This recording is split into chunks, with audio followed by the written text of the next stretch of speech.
ఇది నేను పింట్రెస్ట్‌లో సెలెక్ట్ చేసుకున్న రిఫరెన్స్ పిక్ అండి.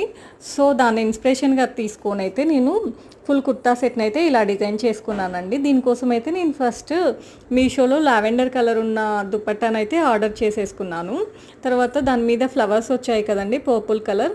ఆ కలర్ ఫ్యాబ్రిక్ కోసమైతే నేను చాలా వెతికాననమాట. నాకు ఫైనల్‌గా అయితే ఈ రా సిల్క్ ఫ్యాబ్రిక్ దొరికిందనమాట. సో, దీన్నైతే నేను 4 మీటర్స్ తీసేసుకొని కుర్తా అండ్ ప్యాంట్‌నైతే స్టిచ్చింగ్ చేపించుకున్నానండి.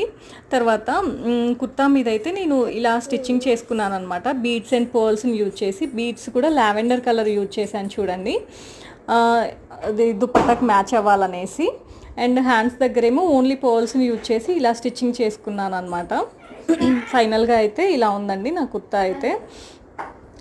ఇలా కుర్తా సెట్ అండ్ దుపట్టానైతే ఇలా మ్యాచింగ్ చేసుకున్నాననమాట. సో, దీని మీద దిగిన పిక్స్ అయితే నా దగ్గర ప్రెజెంట్ అయితే అవైలబుల్‌గా లేవండి. అందుకే షేర్ చేయలేకపోయాను. ఫైనల్‌గా ఇలా ఉంది చూడండి.